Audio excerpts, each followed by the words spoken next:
Welcome, everybody. It's just your pink girl and her pink world here on every social platform.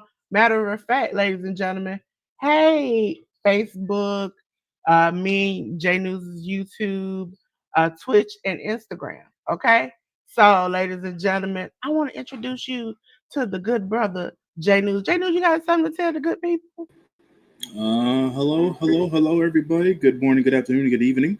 Welcome back to another episode of Hit the Ropes podcast, covering this week that was in professional wrestling. Got some stuff to get to today. Hopefully, everybody's doing all right. And yeah, let's get to it, Dolores. Yes, ladies and gentlemen, and it's time to switch over to the Hit the Rope studio. Yes, ladies and gentlemen, me and J News, we over here back again. And it's time to go for us to go way back to the playback so we can get ready for the what? For the review. Ladies and gentlemen, it's review time. We're going to start off with WWE, and we're going to start off with Monday Night Raw. And Monday Night Raw was 1677 on the 14th. We had a non-title tag match with the Judgment Day. Raquel Rodriguez and Roxanne Perez defeating the Kabuki Warriors of Asuka and Kairi Sane. We had the WWE Women's Intercontinental Title #1 contendership best 2 out of 3 falls match, where Lyra Valkyria beat Bayley 2-1, as you see how the pins went down. We had Nikki Bella defeating Chelsea Green. For the WWE World Heavyweight Title #1 contendership gauntlet match, we had my boy CM Punk defeating Braun Breaker, Jey Uso, LA Knight, and Penta. So, J News, did you see any of this? What did you think? I think Monday escaped me. I watched everything from Tuesday on. Um, from what I'm aware of, this particular episode of Raw was after the Seth Rollins injury, right? So they had to pivot a bit with certain things. And yeah, and ironically, they were in after the shows in Atlanta. That Monday night was in Birmingham, which we all know that's where the doctor is for WWE. Yeah, so they pivoted to whatever they had to pivot to, storyline wise. So there was that going on, and then for all intents and purposes, they still have the feud going on between the three ladies, be it Bayley, Lyra Valkyria, and Becky Lynch for the time being. They're for the time being they're concentrating more on Lyra and Bayley, with Becky being the champion, being the overseer, basically seeing as to what's happening, seeing what ended up happening between those two. The Kabuki Warriors seem to be back together for the time being. Even though the Judgment Day retained their championship, the ladies, Raquel and Roxanne, so they're getting along swimmingly from what I can notice. Right now, it almost seems like Finn is setting up this thing where Roxanne is going to take her man, her friend, and her family. And so it's like he's pushing this. Raquel was the only one who's like, I'm not going for this. But after Evolution, it seems like she is now like, oh, you're not so, I could be friends with you. You're not so bad after all. Like that. And Finn is cheating from ear to ear. And it seems like what gets me about this storyline is it seems like the storyline from before happening again. So you had uh mommy get kicked out. Damian Priest went along with her. Then it seemed like then Liv took mommy's man. took her friend, moved on. Now it's happening again to Liv. It kind of sounds like the old thing is how you get them is how you lose them. And she losing her man to another woman like she got her man. And the craziest thing is like they are playing up on this. The only thing I don't like about it is they're playing up that Dom is this child. He is past the child at this point. It's like uh when they won on Monday, it was like, well, Dom is gonna get some chicken nuggets from Roxanne as a reward for helping them. And I'm like, he a grown man. I don't I don't get this whole like y'all treating him like a kid. He don't know no better. Obviously, at this point, his character is grown, but he knows a lot. So why are we still playing stupid? Yeah, I mean, that's just the way that they're writing it for now, I guess.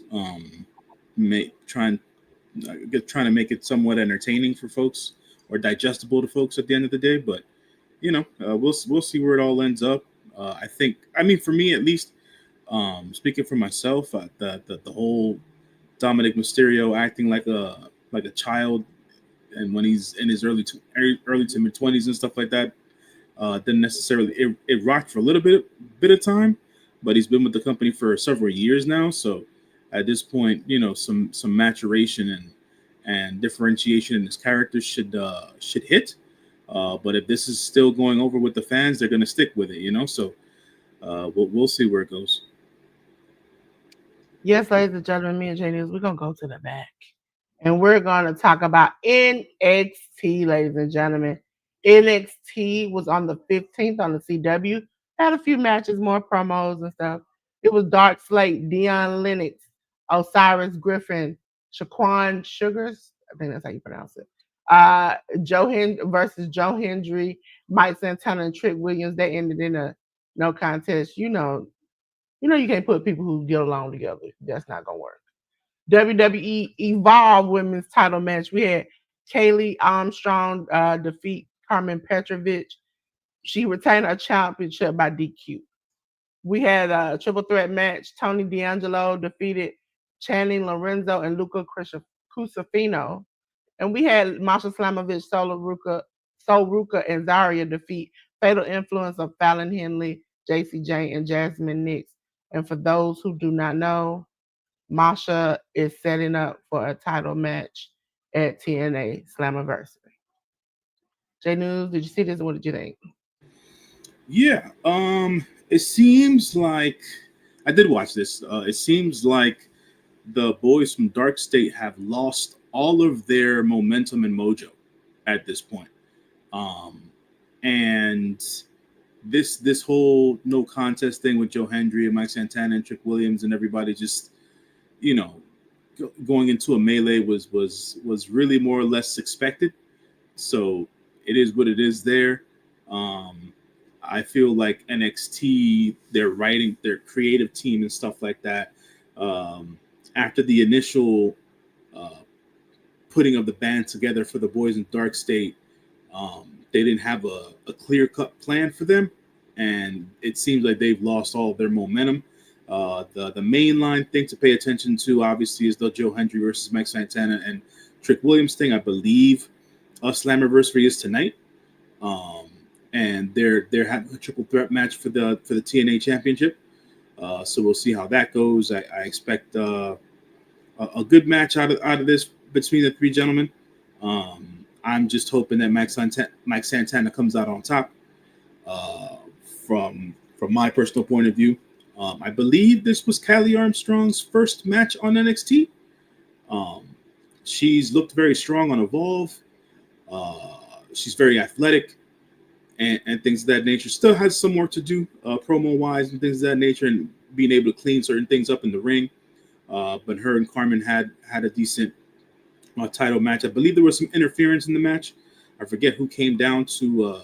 Yeah, it was some interference that called the Yeah, DQ. I think it was. I don't forget who it was. Um, I can't remember who it was. But to me, the match was going so okay that you didn't need the DQ. But I can understand why they did it because They don't want Carmen to get beat, and they don't want Callie to get to lose the title, and so you get the best of both worlds when you mix it in between.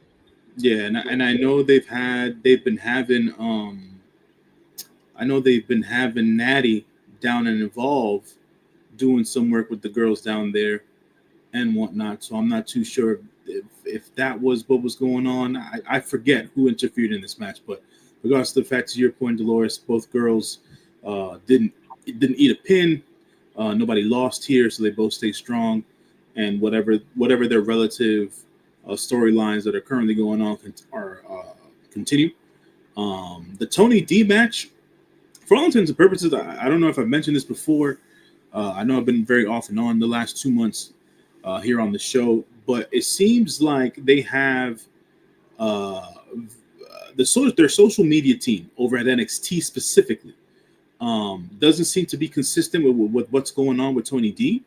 I don't see anything that's going on with Tony D at all come up on Tuesdays, and it's like this is one of their mainline stories on NXT going down.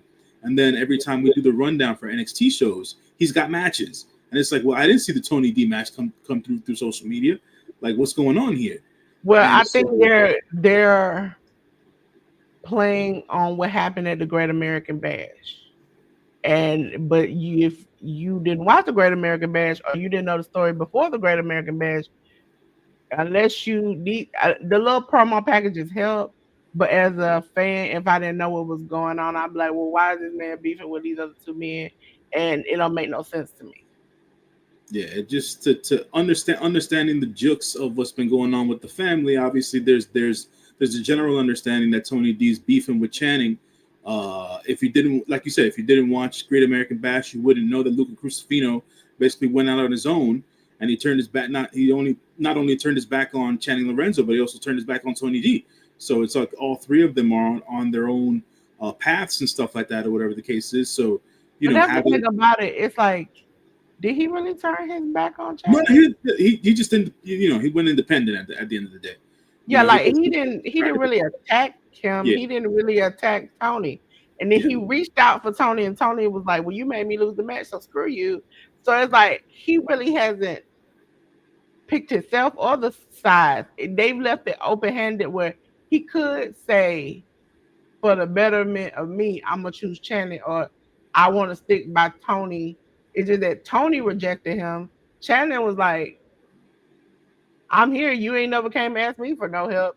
So he just was assumed to be like rogue by himself. But really, he could have chose the side, and it just hasn't come to fruition yet. Yeah, I mean it makes in storyline aspect for them and the family. Luca Crucifino not choosing a side makes sense because it was always about the family for Luca at the end of the day. And being that, it's war torn and Tony D and Channing are going to war, yada yada yada. Luca didn't want to, still hasn't chosen a side, so it is what it is. I think he could choose Channing's side. The only reason I said it is before the Great American Bash, they did a whole promo set, like showing from beginning to end how Channing and Tony broke up, and even with the decision of Channing and I forgot the girl's name, Rizzo, going into hiding, it was more like Tony made these decisions, and the two of them were like, hey, we don't want to do this. What are you doing? And they had so many instances where they kept saying to Tony, what are you doing? Even Channing was like, what are you doing? This is not the family. This is for you. And he was screaming at them. And then it's like, okay, now Tony, you came back and nobody came back with you. And you fighting the family. They might be closer.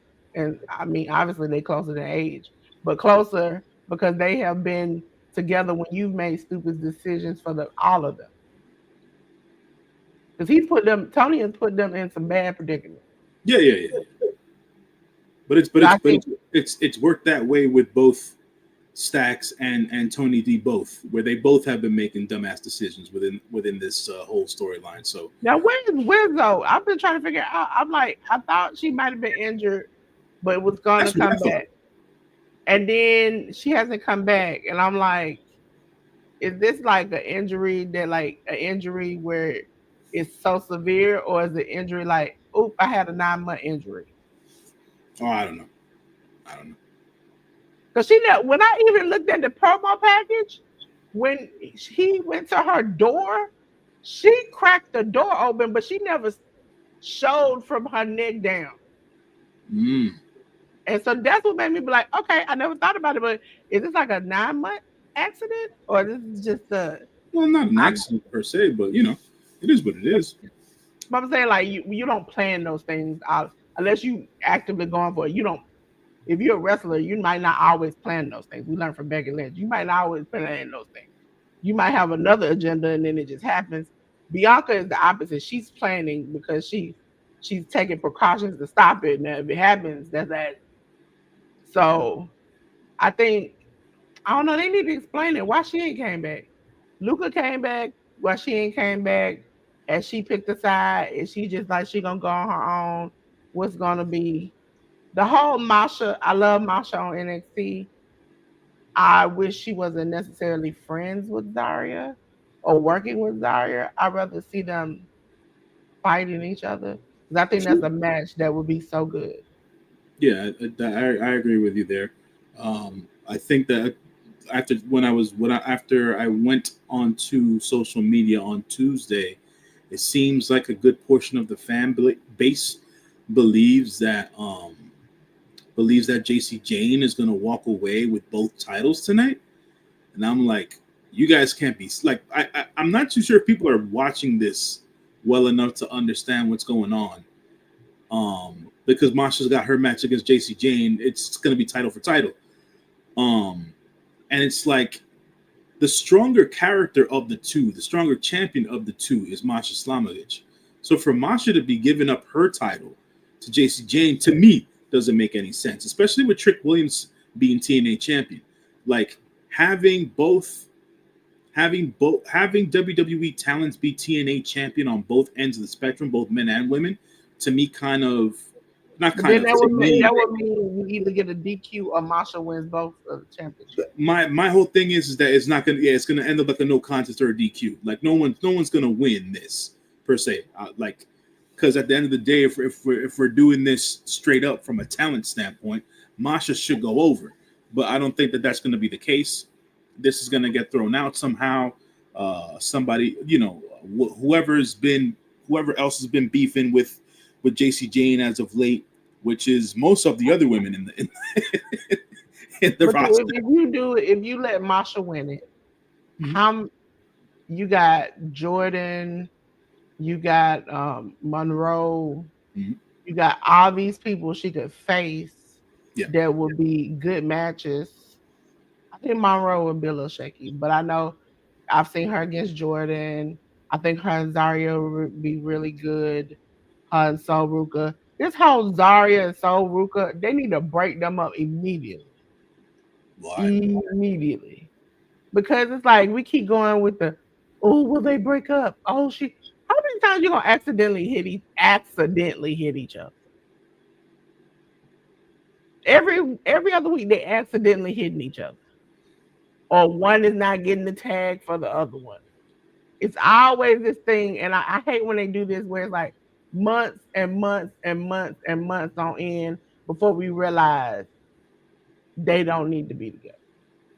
Yeah, I think that with them, not those two girls specifically, but with the WWE in general, they don't do long-term storytelling with the women's tag team. The Yeah. women's tag teams, they always end up breaking them up, or something happens, or whatever the case is. There's no long-term women's tag teams, and I feel like the two of them, throughout the last couple of months, have really built a strong, not relationship, but good, really, really good chemistry. Zarya and Zoruka. At the end of the day, if you're not going to keep them together, then at the end of for me, it's like, why put them together in the first place? Really, when you have all these other girls on the roster who aren't doing anything, right? Because Ruka and Zarya are mainline, basically single stars in the NXT Women's Division. So to put them two together and still have a bunch of the NXT girls not doing anything on the roster, it's like you could have just done something different with some of the girls who aren't doing anything right now. Yeah, So but also a part of me this weekend also because I wasn't keeping up with the outside social media like I normally do. But is Elena Black hurt? huh? Is Elena Black hurt? Well, I'm not too sure. What does she have to do with anything? Because something strange happened this weekend. She was supposed to have a match with her tag partner Priscilla Kelly to go against the Cougar brothers. Okay. They did the promo, Hmm. they did everything. Priscilla Kelly comes out by herself. Elena Black is nowhere to be found. Hmm. And it was strange because GCW never mentioned why she wasn't there. I don't know. And WWE has a way of circling people back around when they see you doing good. And a part of me wondered if she is coming back or she's going somewhere else because GCW normally, if somebody's not showing, they go on social media, they Yeah, and they go, know. Yeah. yeah, and Um, it never mentioned anything. It's just that she just never came out. I'm not. Yeah, like I said, I'm not sure. I don't know. I wasn't aware that she was supposed to have another match And they on actually in GCW. the promo, you can hear her talking, but her lips weren't synced to it. Hmm. And so it looked like maybe an old promo that they just recorded her voice and just put it onto it. Hmm. But they mentioned in the promo and showed that when she left for WWE, uh, Atticus Cougar beat her down. Hmm. And that's how the match was supposed to come back, was that her and Priscilla left with the WWE. Now they're back and they're working together to go against the person who beat her down to go to WWE. And they kept saying WWE. Hmm. I don't know. So that's I'm not too sure. I mean, at the end of the day, if they end up re-signing her, I mean, that's cool for her, I guess. In that regard, it I didn't don't want seem. to see her back in WWE. I think she was doing really good. I think that's the problem with some people. They go to the indies, they're doing really good for a short period of time. WWE sucks them back, and they're not the same anymore. Killer Cross is one of the people I used to enjoy watching him on the indies. I'm like, anytime you said he was on the show, I had to be there. But now I'm like, that's not the same man who I saw at all. Scarlett, even on the indies now, for people who wondering, Scarlett wants to wrestle again. She never even wrestled on the indies. So I don't expect her to wrestle now. She's just essentially, I hate to say it, eye candy. But I do want them to let Elena go and wrestle as long as possible to gain her. She's beginning to get better in the ring, better, a little bit better at talking, not as great, but let her keep working on it. Don't immediately bring her back or, work her into something that she just needs time away. Yeah, I mean, look at the end of the day, like I said, I'm not too sure as to what's going on. I had no idea they were having that match was scheduled for her on GCW. Hopefully, she's all right.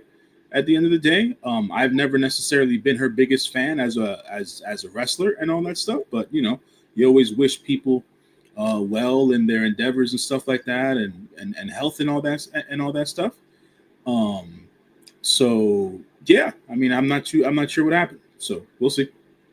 Ladies and gentlemen, we're going to go back in the playback and we're going to go on to SmackDown. Ladies and gentlemen, SmackDown was 13:52 on the 18th. That was Friday. Charlotte Flair defeated Raquel Rodriguez. Damian Priest defeated Carmelo Hayes by DQ. Every time we go to WWE, now we got to get DQ. Stephanie Vaquer defeated Alba Fire. And for the WWE Tag Team title, number one contendership four-way match, we had Andrade and Ray Phoenix defeat DIY, which is Johnny Gargano and Tommaso Ciampa. The Motor City Machine Guns, which is Alex Shelley and Chris Sabian, and Fraxium, which is Axiom and Nathan Frazier. J.News, this is another tag team, Fraxium, that I wish they would break up.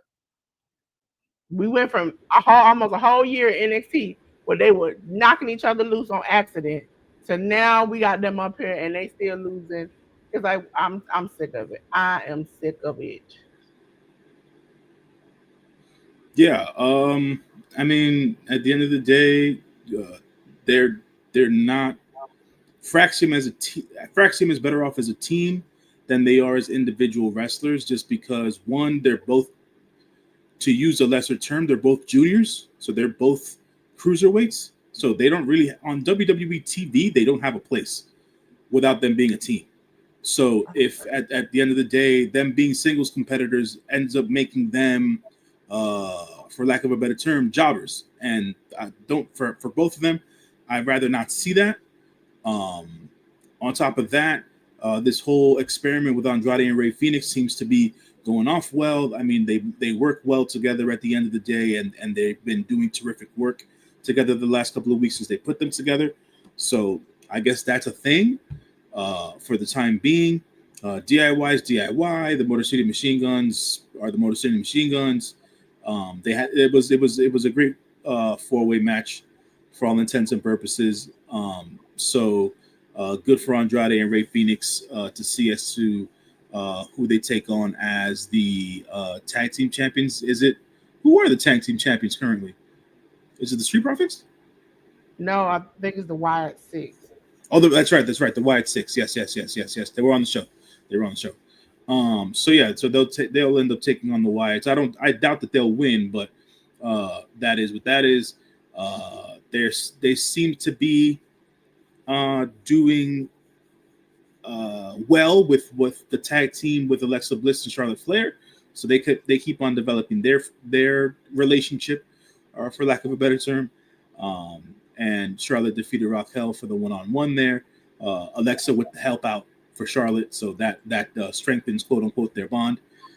Damian Priest defeated Carmelo Hayes via DQ. That ended up with Aleister Black interfering and beating down Damian Priest. So they continue their feud on and whatnot, and Carmelo continues to be in matches for the sake of being in matches at this point. That is my personal take from a visual perspective. That I don't know what they're doing with that boy, but time will tell. And then Stephanie seems to be embroiled in her own little feud with Chelsea and Alba and Piper and whatnot. Stephanie does have a shot, I think, at in the future for the women's championship, being that she won that battle royal at Evolution. Um, so we'll see how that ends up or where that ends up and all that jazz. But for right now, I think they're going to have Stephanie teaming with Nikki Bella, I think, to Yeah. go up against Chelsea Green and her Secret Service. So, Well, I would say I would. I don't know why I'm leaning because I got a wireless microphone. I would have said maybe Bree, but I don't know if you've seen the interactions between my girl and the women's division. My girl Cardi B, they're gonna put her in there somehow. Because she's the host of SummerSlam the 2 nights, who? and she has been Cardi B. She has been getting into it with Chelsea online, and Naomi jumped in, and her response to Naomi is, "Don't make me go get Jade." And then she's just been going back and forth with Chelsea the whole time.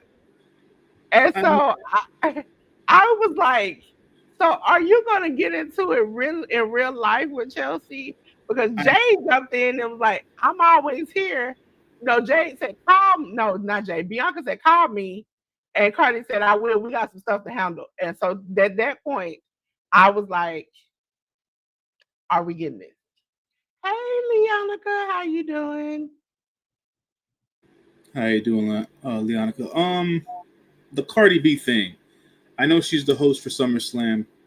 I know that the WWE in very right now in their immediacy is has been leaning very heavily towards their celebrity stuff. But I don't, me personally, I don't think Cardi's gonna get involved with anything physically. Um, That's the thing about it. I wouldn't have thought of it either, but as a Cardi B fan, you have the understand, she has been champion to get into the WWE for the longest time. She's a WWE fan, No, and I know. she I'm aware. wants to do something because she's even mentioned it on the live. Like if Snooki can get in the ring and do a little something, why can't I do something? And so when the opportunity came, she was like, and then on top of that, she's rapped inside her raps about WWE. She has been essentially like hinting and calling them to please come and pick her up. And they finally have picked her up. She's like, I gotta do something. And then all of a sudden, when she mentioned in her new song Outside about the Royal Rumble, I was like, okay, well, if she's gonna now that the endorsement came first with the commercial with Bianca, then she mentions this in the song. Then all of a sudden, the week like 2 weeks before SummerSlam, she's getting into it with Chelsea, back and forth hard. Like they going at it. I'm like, this has to be a sign because the last time we did this, it was with Logan Paul. And now you see him in WWE.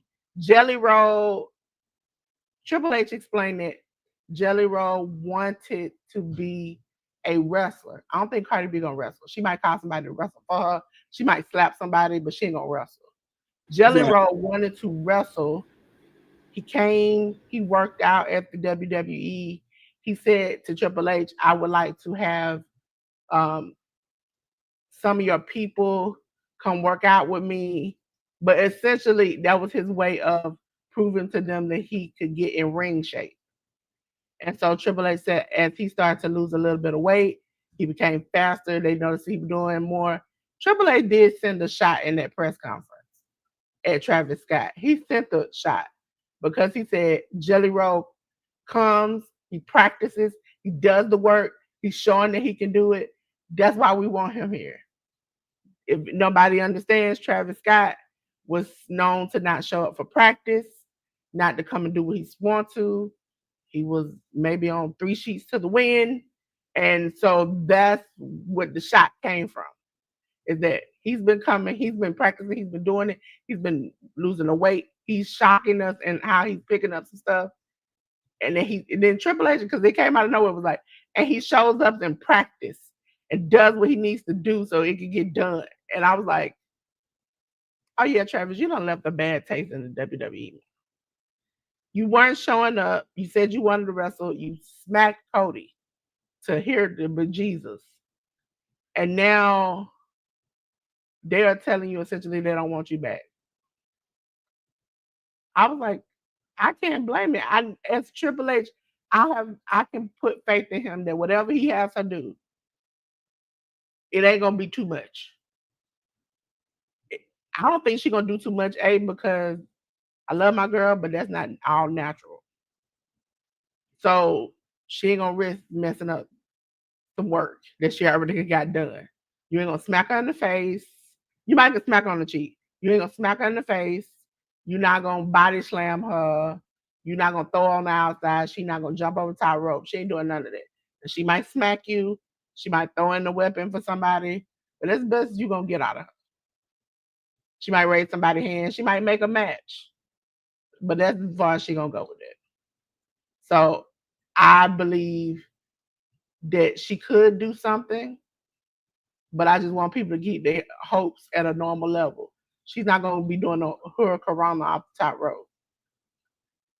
I can tell you that. That's the best she's gonna do. Ladies and gentlemen, we're gonna go back in the way back again to Evolution, which I had a watch along for here on the channel. It was on 7/18 on the Peacock channel, ladies and gentlemen. No, not 7/18, 7/13, sorry. It was WWE Women's Continental Title Triple Threat match where Becky retained her championship, defeating Bayley and Lyra Valkyria. We had the WWE NXT Women's Title match where JC Jane kept her championship by defeating Jordan Grace. We had WWE Women's Tag Team Title four-way match where the Judgment Day, Raquel Rodriguez and Roxanne Perez defeated Alexa Bliss, Charlotte Flair, Sol Ruka, Zaria, the Kabuki Warriors of Asuka and Kairi Sane. For the WWE Women's Title match, we have Tiffany Stratton defeating Trish Stratus. In a no holds barred special referee match, we had Jade Cargill defeating Naomi. And this is where we get to the good stuff. We had a 20 women battle royal where Stephanie Vaquer defeated Alba Fire, B Fab, Candice LeRae, Chelsea Green, Julia, Ivy Nile, Izzy Dane, Jada Parker, Kalani Jordan, Lash Legend, Lola Vice, Maxine Dupree, Michin, Natalia, Nia Jax, Bella, Piper Niven, Tatum Paxley, and Zelina Vega. Ladies and gentlemen, the last show of that night was for the WWE Women's World Title Triple Threat match. It became a triple threat match when Naomi cashed in her briefcase. So she ends up beating Io Sky and Rhea Ripley to win the championship. J.News, did you see it? What did you think about it? The only match that I watched of the show was the main event. It was Io Sky versus Rhea Ripley. I thought that their match was terrific. I thought that by the end of it, when Naomi's music hit, I said to myself, "Oh, this is perfect. This is a perfect opportunity for her to cash in. It makes all the sense. Both of these girls are freaking wasted at this point. Perfect cash in. Great moment for Naomi for the win there. That's the only match that I got to see live." You know what? I really like this because when somebody broke it down, it kind of made me think. Naomi went after this title, and she could have went after the other title with Trish and them. She could have went after that, but that would have kept her in the same place as Jade. Jade had mopped the floor with her in the match before, so essentially, she got a chance to win the title. A, great, and B, get away from Jade. So now it leaves Jade and Bianca to beef with each other. And then now it opens the door for Naomi to go to a new brand, face new women. Maybe she felt not only just running away from Naomi, I'm not Naomi, but Bianca, but also maybe thought that some of those women in Monday Night Raw were maybe a little step below. But she got a rude awakening when she ran into Rhea on Monday. Yeah, no, it gives her new stories. It gives her new opponents to work with. So I think that's definitely a good thing for Naomi and the further evolution of her heel character and things of that nature. So good for her. Good moment. Great moment for her. Great moment for all the ladies having this second evolution show. There was a lot of praise behind the entire show I uh, loved it. from the fandom at large. So that's a great look for the ladies. I mean, the show from an audience standpoint, it looked sold out. So Yeah, it was. they had a great audience there live at the show. So my takeaway from this is that the same thing that Big E said post show. Don't wait another 7 years to put on another one of these. Women's only women's pay-per-views at the end of the day. I stand myself corrected. I did actually start to watch the show with the women's battle royal. I just easily kind of forgot it just because it just felt kind of thrown together. And then the rest of the show I watched in bits and pieces throughout the week and whatnot. I thought that the Lyra Valkyria, Bailey and and Becky Lynch match was strong. And Yesterday or 2 days ago, I believe, Asuka came out on her own YouTube channel and she reviewed that match specifically, and she raved about it and things of that nature. And I said to myself, man, at least there are people out there who can appreciate the kind of work that a lot of the ladies are doing, and to hear it from one of their peers was very refreshing, and it was very cool to see somebody review their match outside of the regular uh, internet folk, to quote a term or whatever the case is. I know that the Trish Stratus versus Tiffany Stratton match didn't get much time. I know Trish was not happy with the fact that they didn't even get much time to build their match and build their feud. She said that publicly, Yeah. but they were able to give the fans a good match. It had sloppy moments, but it was overall good. And I don't think the sloppy moments were all on Trish. It was No, no, yeah, yeah. Because at the end of the Tiffany. day, Tiffany is known for the sloppy moments. I think the only moving thing, like I even got a little emotional about it, was after Stephanie won. First of all, I'm glad my girl Lash was the last person. And she got there was it the devil's kiss on the ring apron, and that's how she got thrown out. Uh it's the fact that when I saw Stephanie McMahon go in the ring, I was like, oh, we about to have one of these promos. Okay, cool. And then Stephanie turns to her and starts to ask her the question in Spanish and gave her the comfortability to speak her language and to talk to people directly. And then once Stephanie starts to speak English, and she's like, English is not my first language. I'm trying to learn. But she essentially says that wrestling is her first language and that she loves wrestling. And it was a lifelong dream for her to become a WWE superstar.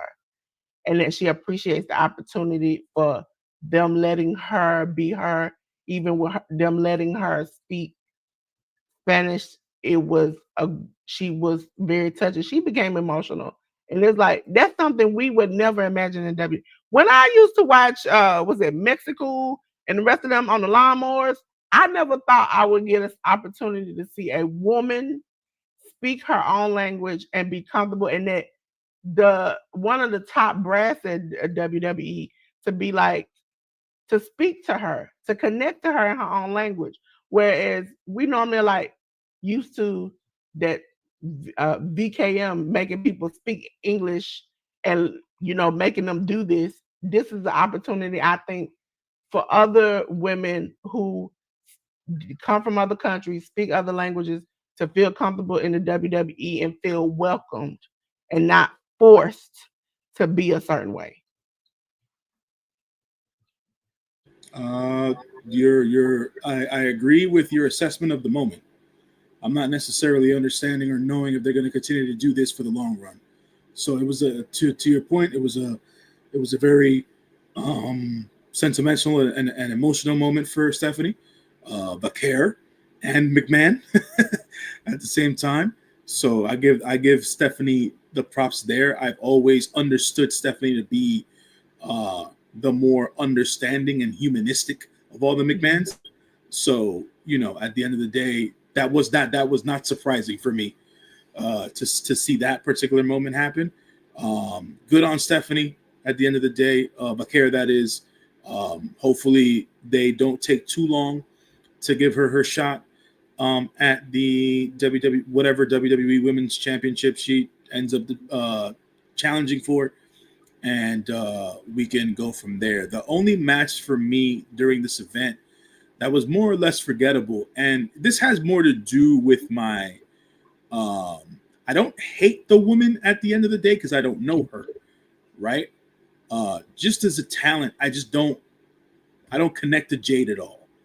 So it's one of Oh it's one of those things where um for years I am not one of those people who is like, oh, you don't follow Instagram models and all that stuff. Jade was one of the original Instagram models. I followed Jade or whatever. She has a great look and physique, well, but I think Jade was included, and this match was included because no, they for the sake of Naomi, I think. And so no. Also, if for most people who don't know, Jade is married to an Atlanta Brave, former Atlanta Brave. She lives here in Atlanta. She had many signings during the week here in Atlanta, an that's cool. event, and so I don't know if she still lives here, but she used to live here, and so she's a part. We welcome her here. Also, for what you saw, and I'm not for sure if Evolution was sold out. I think it was. They had a Beyonce concert across the street. Yeah, they did. So you are competing against Beyonce, Right. okay? And you need a hometown person in there. So that was also my problem with Saturday Night Main Event. Why you have Cody? You had Goldberg there. We don't with him no more. We want Cody, and you had Cody come out at the end, and people were like losing their mind when you should have had him come or had a match during Saturday Night Main Event. Yeah, I'm just, to end the part on the ladies show here. I'm just not her biggest fan as a talent, as a wrestler, and things of that nature. I understand what her goal is as to using the WWE platform. I get all that, and I can respect that. But for all intents and purposes, I even since her days in AEW, I've never connected with her. At the end of the day, so that continues. And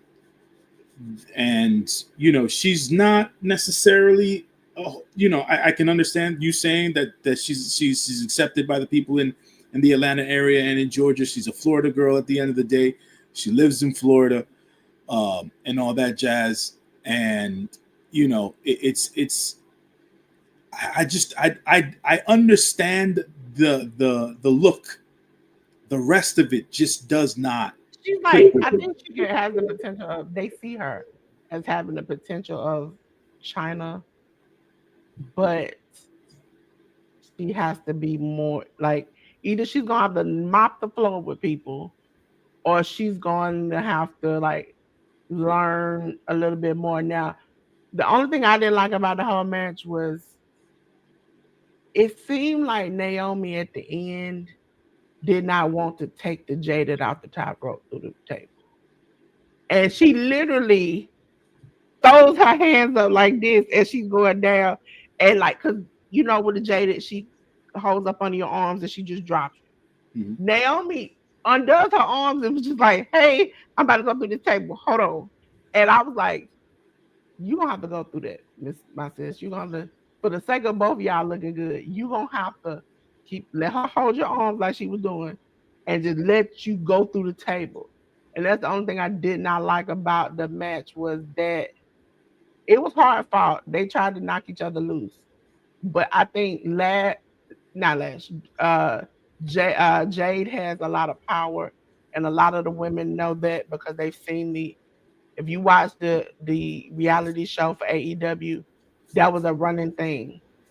That they were like, she needs to pull her punches, she needs to pull her thing, and now she pulled all the way back, and it doesn't even look right. She looks like she's like not really hitting you, where she used to look like she's knocking your teeth in the third row.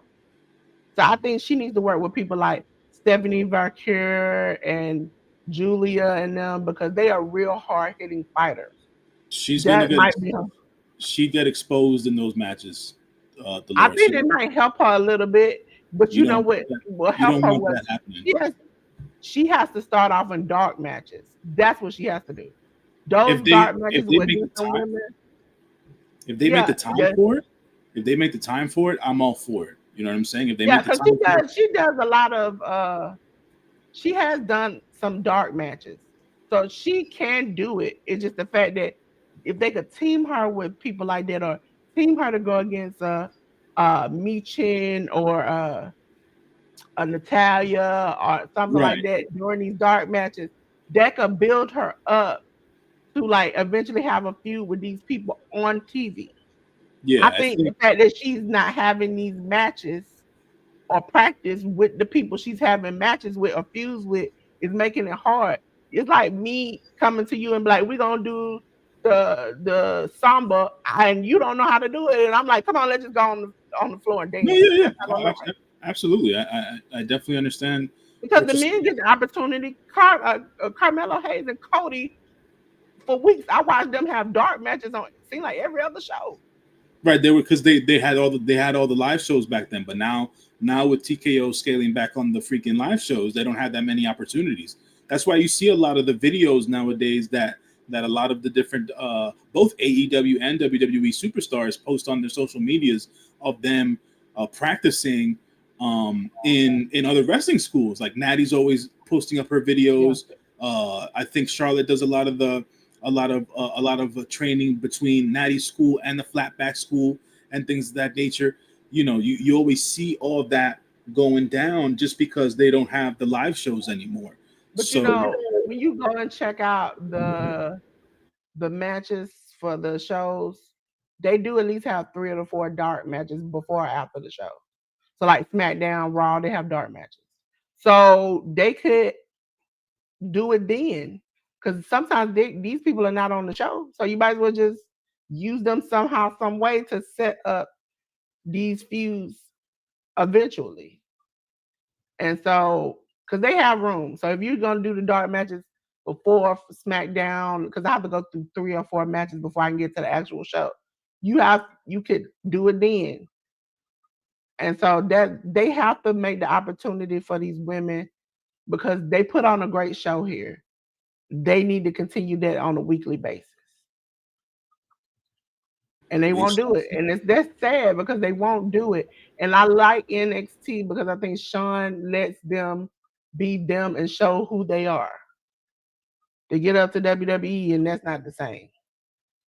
But NXT is WWE, but that's a whole different story. Feel like 2 separate brands. Ladies and gentlemen, we're going to AEW. Me and J.News, we're going way back in the playback. AEW Dynamite. We had Dynamite 302, ladies and gentlemen. It was on TBS HBO Max. Kyle Fletcher defeated Mascara Dorada. We had the Don Callis family of Hechicera and Josh Alexander, along with the Young Bucks of Matt and Nicholas Jackson. Well, now they Matt and Nick back again. Defeating Bandito, Brody King, Jet Speed, Kevin Knight, and Mike Bailey. We had the 4-way match, because I'm not even gonna talk about this, because every time I think about it, I get mad. Thekla defeated Chris Statlander, Queen Amanada, and Willow Nightingale with a non-title match. It's gonna be Jet. Kazuchika Okada defeated Quintero. That's how you pronounce it, Jet is? Quintero? I don't need. I didn't even know who the kid was when he showed up in the ring. Yeah, and he got beat in a minute and 3 Yeah. seconds. I was like, this is crazy. Y'all could have said that match. Y'all could say that. Adam Page, Mark Briscoe, and Powerhouse Hobbs defeated Death Riders of Claudio Castagnoli, John Moxley, and Willa Yuta. Did you see this, and what did you think, J.News? Yeah, I saw this. This was the Dynamite episode that happened um after All In. Strong match for Kyle Fletcher against Mascara Dorada. It seems that CMLL and AEW are working together in the same vein as um, in Konosuke Takeshita having 3 different contracts with 3 different companies, being AEW, DDT, and New Japan. It seems that AEW and CMLL are now working together in order to have some of the CMLL talent sign AEW contracts, which in turn allows them to be better paid. But it does not take them off of CMLL shows, and and also that does not mean that AEW is planning on buying CMLL. They are a working relationship company, the both of them, and both of their respective owners and bookers respect one another, and they're working together in order to better their brands. But great match between Kyle Fletcher and Mascara Dorada. The beginning of the show actually started with Hangman Adam Page coming out to cut a celebratory promo, in a sense, about him winning his AEW Men's World Championship. One hell of a promo by Adam Page, and we'll see as to what the future holds for Adam Page. It seems like he's going to be going into a feud with MJF and whatnot, and there's still some pieces being left along with what's going on with the Death Riders. The Don Callis family and the Young Bucks match versus Bandito, Brody King, and Jet Speed was a fun PWG style multi-man match as they've been doing lately with the All-Star Tag matches. So I love that. I'm also appreciating the fact that the women, more women are getting highlighted on the shows instead of having just basic one-on-one matches. We're getting to see multiple women on the shows. now with these four-way individual matches with the four-way tag matches. So at least a lot more of the girls are being spotlighted on Dynamite and Collision. Thekla winning here, and them basically pairing her with with uh, with Sky Blue and Julia Hart. It seems like they'll be making a new women's faction here with Thekla, Julia Hart, and Sky Blue. Not necessarily knowing. I think their team or faction name has something to do with the word sin. I'm not too sure if it's just sin or something else, but we'll see how that develops on TV this week.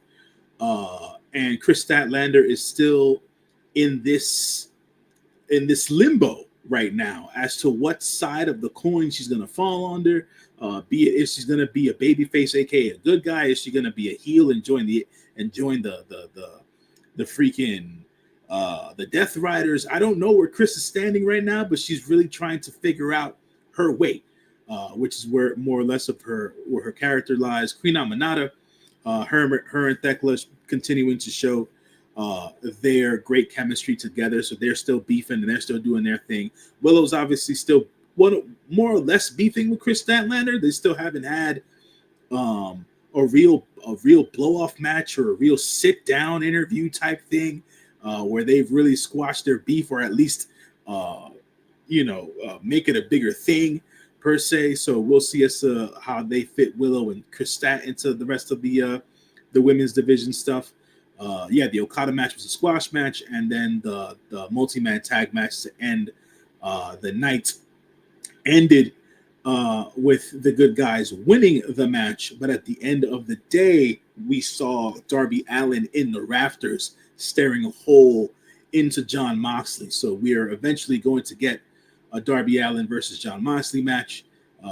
Darby Allin now back since All In, and we are working towards that match and things of that nature. Marina Shafir is more heavily involved physically with things, and we'll discuss that as we get to the episode of Collision. But I thought it was a strong episode of Dynamite this Wednesday. Good stuff for AEW. Lots of different seeds being planted for future storylines and things of that nature as well. So I'm definitely interested as to what's going to happen throughout the rest of the year for AEW TV. Yes, ladies and gentlemen, we're on to the next show, which is ROH. ROH on Honor Club. You can also find it on ROHWrestling.com. We had Atlantis Jr. defeating Lee Johnson. We had Diamante defeating Maya World in 1 minute and 54 seconds. We had Jay Lethal defeating Michael Oku. And then we had Hechicero defeating Angelico. J.News, did you see this and what did you think? I did not. I am not an Honor Club. I'm not an Honor Club member, so I did not watch this. I would say I am glad to see Michael Oku. Yeah. Anytime I see him wrestle, this Jay Lethal match, it was good. And now I'm not gonna say great. I'm not gonna say it's bad. It was just good. It's like middle of the road. So I also appreciate that we're getting more promo packages, but I do want to say it's gonna sound very hypocritical. You went from having like 29 matches, and I was there for a picnic, to now we're down to 1, 2, 3, 4 matches and a lot of promos. So if I could get 1 or 2 extra matches, that'll do me very much well. That'll be perfect for me. Okay, I can't speak for nobody else. We ain't got to go back to 29 matches in a matter of 3, 4 hours. It seems like just let me get at least a good 6 or 7. Okay, then we'll be right on target, Tony. But I do give you credit for not having me all day looking at ROH. Perfect. If you can cut some of them pay-per-views down, we'll be great too. Because I think the podcast Workhorse Wrestling Network came on the same time I did. When I got offline, they were still online for another like hour or 2. So they ended up, I think, doing a whole like almost 6 hours, and that's not even a pre-show.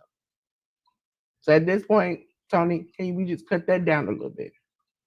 We're gonna go way back in the playback, and we're gonna go over to the next show, which is Collision, ladies and gentlemen. Collision came on yesterday. And it was Alex Windsor defeating Taya Valkyrie. Ricochet defeated AR5. AR5 is just getting his butt stomped in every time I see him. Megan Bain defeated Ty Mello. We had the four-way tag team match where the Gates of Agony, Bishop Kong, and Toa Leona defeated the Guns, Austin and Colton Gunn, and Crew, Action Andretti and Leo Rush, and Big Bill and Brian Keith. Kyle O'Reilly defeated Max Caster. Roosh defeated Shibata. Bandito Jet Speed, which is Kevin Knight and Mike Bailey, along with Mascara Dorada, defeated the Don Callis family of Hechicero, Josh Alexander, Lance Archer, and Rocky Romero. J News, did you see this? And what did you think about this show? Another strong episode of Collision here. I like the match between Alex Windsor and Taya Valkyrie. I feel like Taya Valkyrie has been used as the women's veteran to get new talent over, or to help get new talent over. And I think that this match was a strong enough start for Alex Windsor on TV. The match ended after when Alex Windsor won. We then got a promo from Athena in the balcony. And Athena basically interrupted Alex Windsor's, I guess, post-match win celebration or whatever the case is. So they, due to that and the level of disrespect that Alex Windsor felt being interrupted after her first win on AEW TV, we now have a match booked between Alex Windsor and Athena for next week's episode of Collision. So there went that. And then during Athena's promo package, we also got a Toni Storm appearance. So they battled promo wise themselves. Toni in the ring, Athena in the balcony. Then Toni eventually left the ring to go chase Athena down in the balcony, and then Athena ran away like a chicken shit heel that she is. I appreciate and admire what Toni Storm does from a promo perspective, not because of what she says, but because of how she goes about it. Like the promo battles that she has with the ladies, whoever she faces, she tries to do something different visually every time. So I can respect Toni doing that because it makes every feud feel different. So I would just wanted to give Toni Storm and the creative team over at AEW props for doing that. And hopefully, finally, as I was stating, Athena now on AEW TV, getting more time to shine, and hopefully fans get behind her and things of that nature. We will see more of Athena on Wednesday night, as she's going to be a part of commentary for Toni Storm's match against the Minion Billy Starks. Ricochet versus AR Fox was another banger. These guys have great chemistry. They've had great chemistry with each other for damn near 15 years, and it doesn't stop. And they're always trying new stuff with one another in the ring every time out. And I appreciate that about those two guys, innovators in their own right.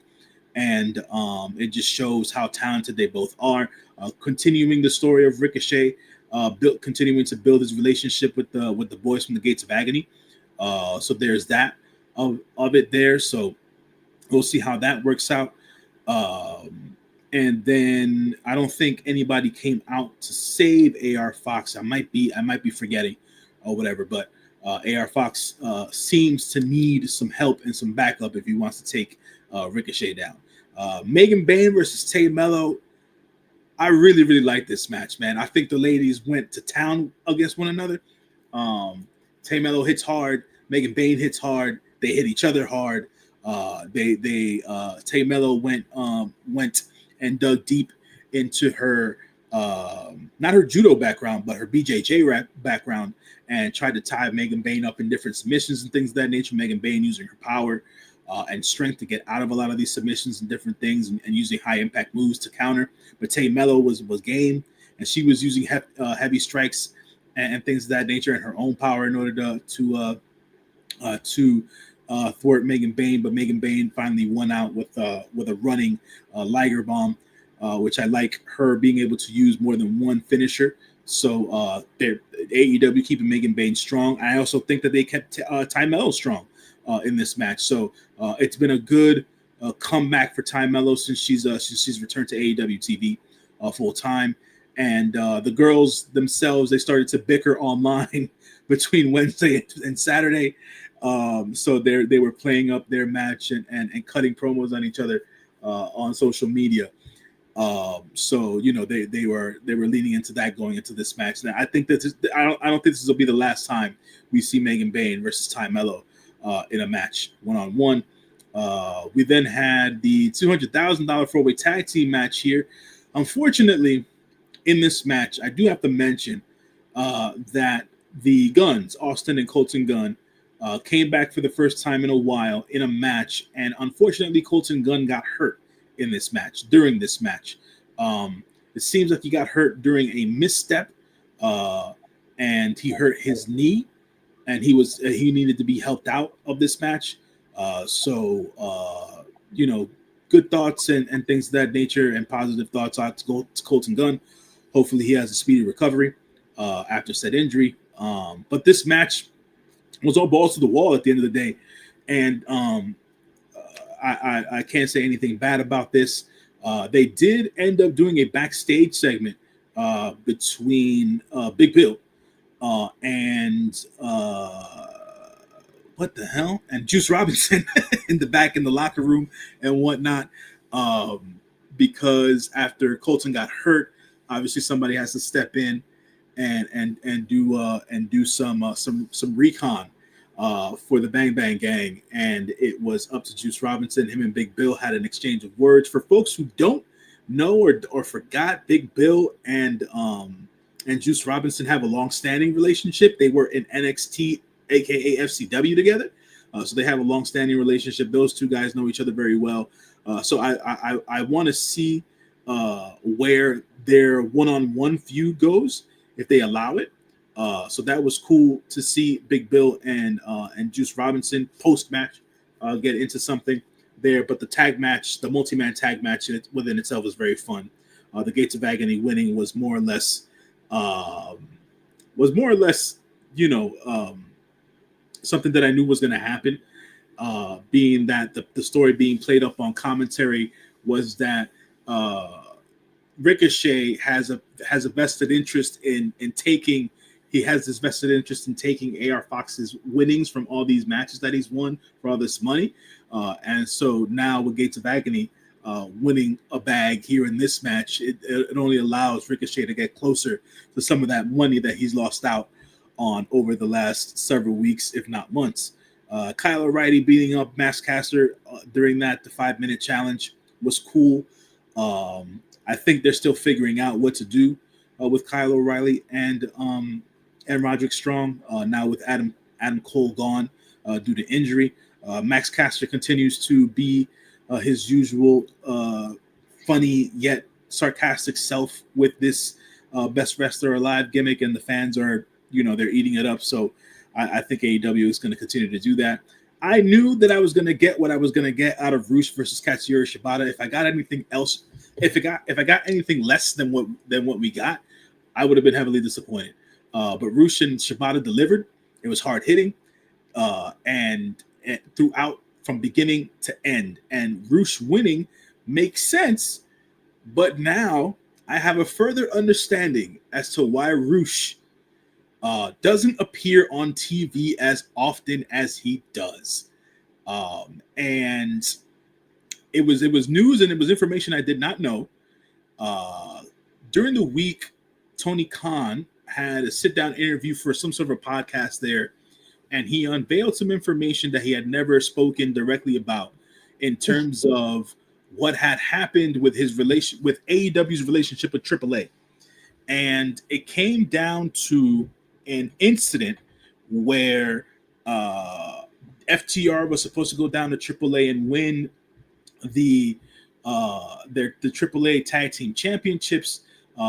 They did something where they switched out Dragon Lee into the tag match, and eventually they changed the finish of the match. Dragon Lee gets the pin over, I believe it was Dax, Dragon Lee then cuts a promo on their AAA TV while holding these titles that FTR had been holding for a while with an FTR logo on it, and Dragon Lee then announcing that he was signing with the WWE at the time.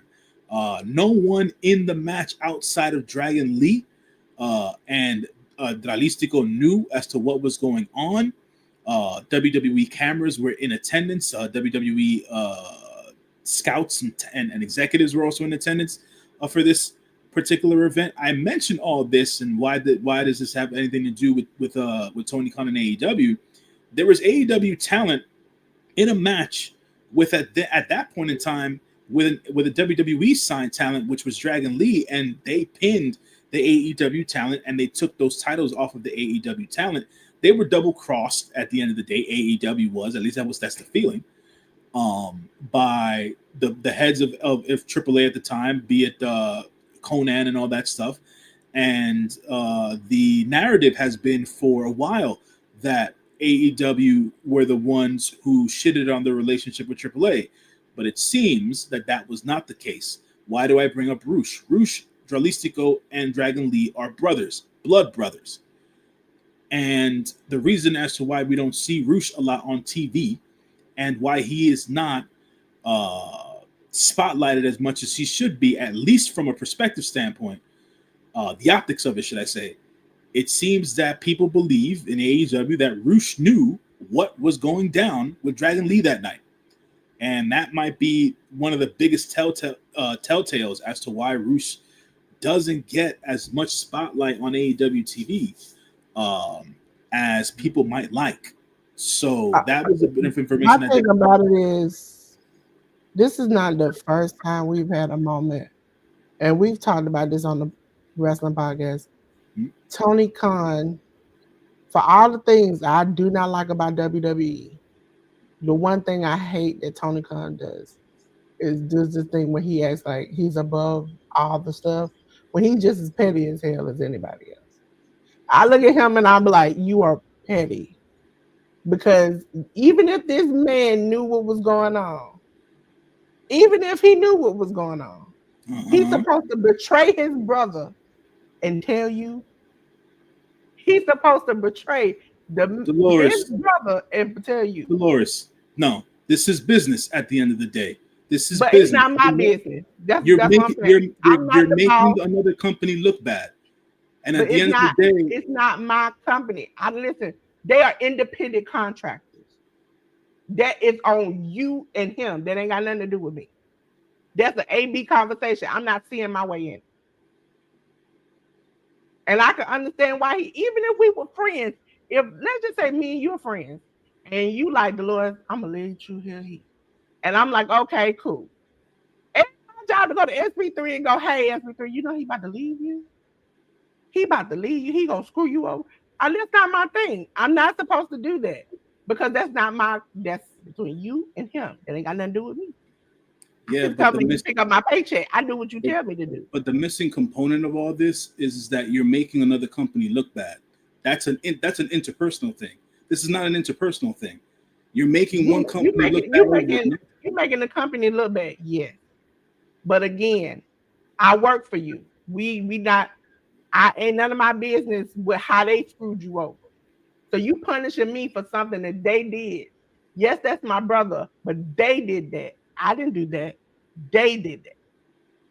And for the fact that you are limiting this man who does, I'm not going to say he's the greatest of all time, but the fact that you would do this on the fact that they did this to you, AAA and my brother did this to you. I didn't have anything to do with this other than I was born. That's it. I worked for you and I was born. That was it. That shouldn't be on me. You should put me ROH. You want to punish me? Put me ROH. Put me on Collision. Put me anywhere. But don't punish me because somebody else did you dirty. That's like pounding somebody. You miss them and you hit me. I ain't did nothing to you. You have an argument with that man. And that's what I don't get what people say. They're like, he's not petty. He Oh is. no, I'm not saying. Oh no, I'm never gonna sit here and And say that that's my Tony Khan argument is with petty. people is that he is I'm petty. not. He does I'm not gonna. petty little Yeah, stuff like this I'm not that gonna makes say that you. he's not. No, no, no. Absolutely not. I would never say that Tony Khan's not petty. But in this particular instance, I didn't. I'm saying I'm coming from my own perspective, saying I didn't know any of this went down, and that when Oh it yeah, did go down, um, yeah, and being that it did go down and things of that nature, now now from another perspective, it's like I understand it. I understand as to why he doesn't get on TV. I understand why he might be in the doghouse and things of that nature. Because regardless of the fact that that's your brother or not, you don't make the company you work for look bad if you know information. At the end of the day, just tell somebody, communicate with somebody. No one else knew what was going on. yeah. See, but that's the thing about it. There's a lack of professionalism in that. That's the thing about it. You're gonna make the company you work for look bad for the sake of covering for your brother. That's a lack of professionalism, my man. It Don't ain't work even for your like a dad. professionalism. In a business every day, do they tell you what they gonna do? Do Tony tell you who he gonna hire? Do he tell you who he gonna give a pay raise to? That has to do with the company too. That thing is, Tony's responsibility to Roosh is letting him know when he's going to appear on the show and whether or not he's going to win or lose. Not who and he's that's what he, hiring, and not and what that's what money. he did. That's all he concerned about. He's like, and then if that's it, if that's all Tony's responsible for, then my responsibility is to do what you told me to do. I ain't got to do no more or less. And then if you paying me a producer role, if you paying me as an EVP, it's my job to tell you what's going on. As an employee, and you tell me this is my rounds and this is what I'm supposed to do. That's all I'm gonna do. I'm not gonna tell you nothing else. I don't know nothing. I don't see nothing.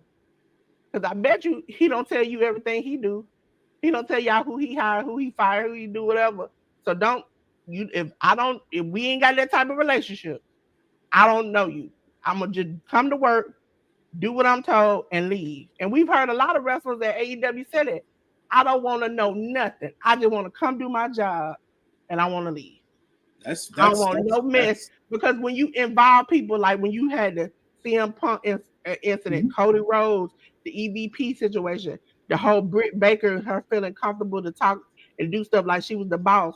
When you cross them lines, they get messy. Yeah, So at that point, I'm like, first of all, this is my brother. Second of all, this ain't my business. Okay. That between you, Triple A, and him. Now, if you had a problem, you should have, and I bet you that Dax and them didn't get pinned like this is the screw job. They knew they were gonna get pinned before the match happened. yeah. So you're right about the part that they knew they were going to get pinned because they were supposed to lose the match. The part they didn't know about was Dragon Lee was not supposed to be in that match. He was not Yeah, supposed to be in that match. but So when again, that so when that happened last minute, and then when Dragon Lee got the pin over Dax, that's when FTR went to Tony and they said, "Hey, something fishy is going on down here, and we don't know what the hell's going on. Like this wasn't supposed to go down the way it was supposed to go down." And then for that to happen, Dragon Lee to get the pin over Dax, and then for this particular moment to happen where Dragon Lee then announces that he's being signed to WWE and that appear on WWE TV only yeah, makes the other company but look see, bad. we all know that when you do the even with Stephanie Vaquer, you do the hey, I'm going to WWE or Julia. They follow you. That's how we knew that they were going to WWE. It was because they were getting followed by the cameras behind the scenes stuff. That they were talking about it on air. On air. Dax and Cash know when they saw the WWE cameras backstage and stuff, and the people following That's them. when they reached out to Tony because they didn't know Yeah, what was going that's what I'm on. saying. And so my thing about it is, your employees before the match saw these cameras. They said, Yeah. "Hey, something fishy is going on. We see WWE cameras." Mhm. Once you got pinned, I don't care who it was, you knew that somebody they were there for somebody. Right, but they didn't know who Somebody. necessarily. They didn't know Yeah, who but until the match happened. at that It was point, too if late you felt it was like, too late to communicate that, Dolores. but that's the thing about it. If nobody communicated that, you knew you were gonna get screwed somehow, some way. Okay, because not only I think They during did that it pay per because view, at I that forgot point, who else was down there from they did AEW. it. It was They somebody didn't know else they were down there. going to I get think QT screwed. Marshall was down there too. Right. So you had other wrestlers wrestling, so you didn't know who was gonna get screwed. Correct. At that moment in time, you should have knew I'm gonna get screwed somehow. WWE is not just down here on a random match for a random wrestler. It has to be somebody worthwhile and somebody that makes me look stupid. That's immediately what I would say. And then the thing about it is, you let it continue. You let then you hold this against this man, and it's been I don't know how many. It's been a while since that It's been happened. 2 years since that happened. Yeah, and And you at the end, punishing this man for something that in his. My thing about it, if it's in my contract to tell you stuff, and now you've even had FTR come back and on podcasts and stuff beef with you about certain things. So it seems like Tony, loyalty for you, nobody has loyalty. Nobody has loyalty. Everybody who has loyalty with you that they consider a friendship or a bond has eventually in the end come out and say, he ain't what we ain't that cool with each other. And we had this years ago. Back I tried to tell people years ago when not Swerve. What's her name?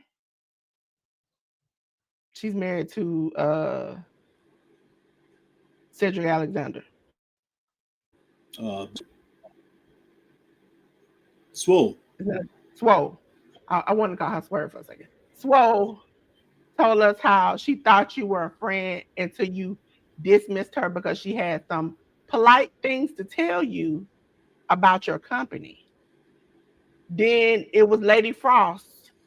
She had some things to say about your company. You tried to kick her back in.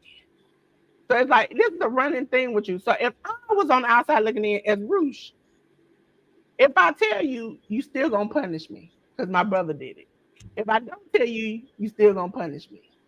Now the only thing that's different is if I tell you I betrayed my brother, so now I'm getting punished and my brother don't like me. If I tell you, if I don't tell you, you still gonna punish me, but I still got a brother.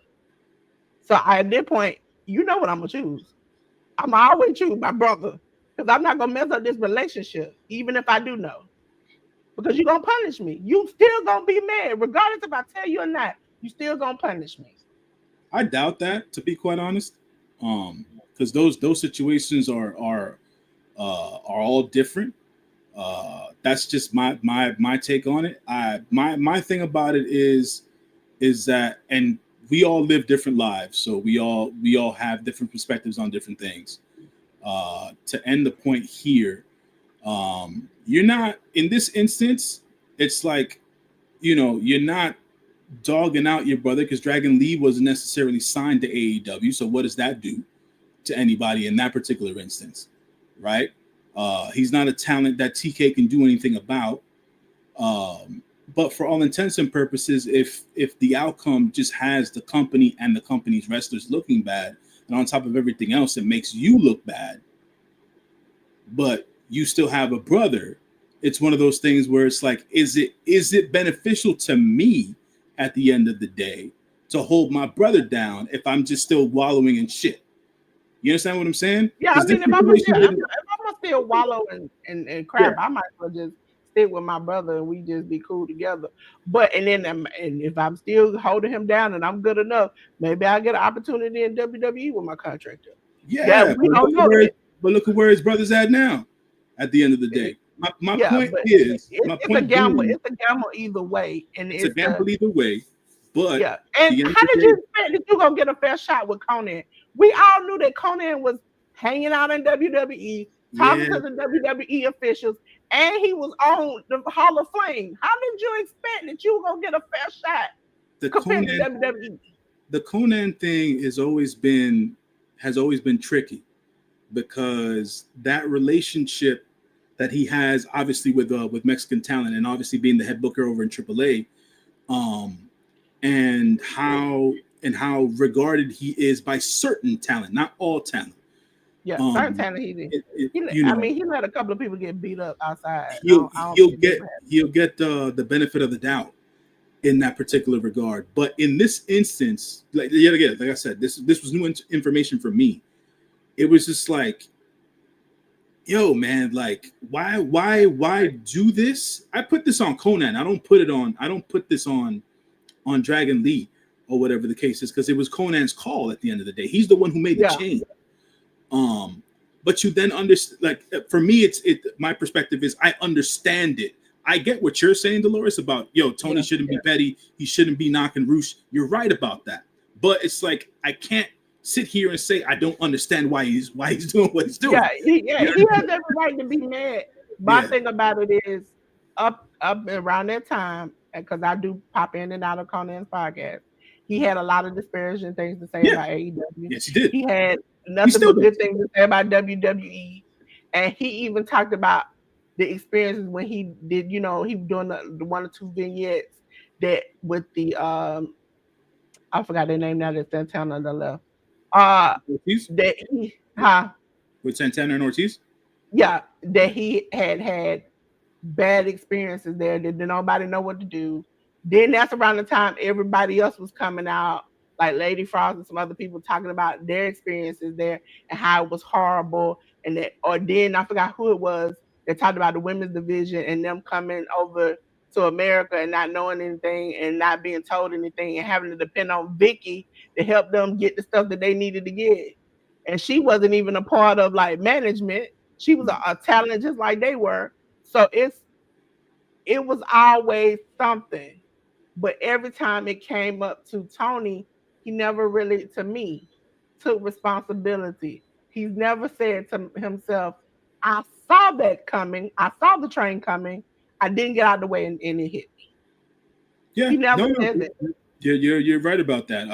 And also, I don't think, or at least I didn't see it or hear it or whatever the case is. Anyone directly ask him or have a conversation with him about those things. I think all these years later, not all of them. He's learned from some of his mistakes, and he's course corrected with some of those things. There's still things that he's working on, and whatnot, as any growing company does, right? At the end of the day, but not to take away from this whole situation, it's like, man, this is something that is, it's muddy, it's ugly, it's personal, it's also professional. It's just so layered and like it's that. Wrapped up in a lot of stuff. And I can understand being mad, but at a certain point, for the betterment of your company, you can't keep punishing this man like this. It's been years. He's working. It's not like he's not working. You know what I'm saying? But it to me, it makes it, not that it makes sense. I understand the why now. And it's like, man, Tony went to bat for Mordos at CMLL. He finally got Mordos back at CMLL. Why not Roosh?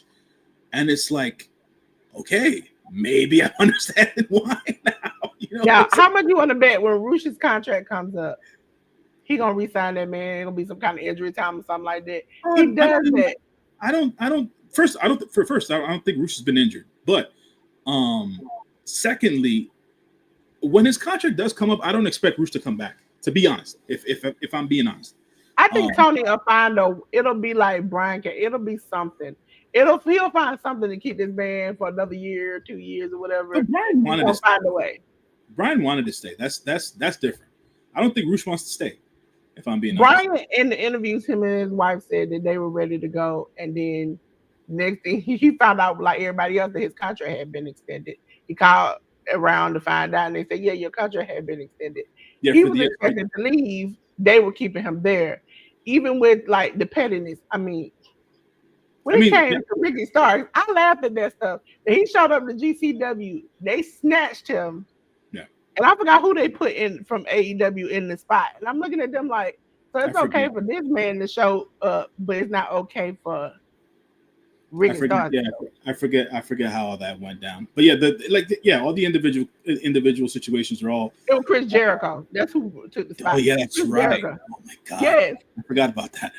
But yeah, all those individual situations they have their own particularities and differences and all that jazz. But it's like I said, I brought it up here just because I saw him on TV yesterday, and I was like, hey, Roosh is here. He wasn't on, Grand Slam Mexico. I ain't seen him in weeks, and it's like, what the hell's going on? But you know what? I can appreciate. Listen, I just be pointing out that he's petty because Yeah, A, yeah, yeah, a for lot of sure. people appreciate. A lot of AEW fans won't see it. Listen, I'm a WWE fan too, but I admit they got some flaws. They got some big flaws. AEW, some of them fans be like, he Jesus, he walking on water. I'm like, no, he got some problems, y'all. He got some problems too.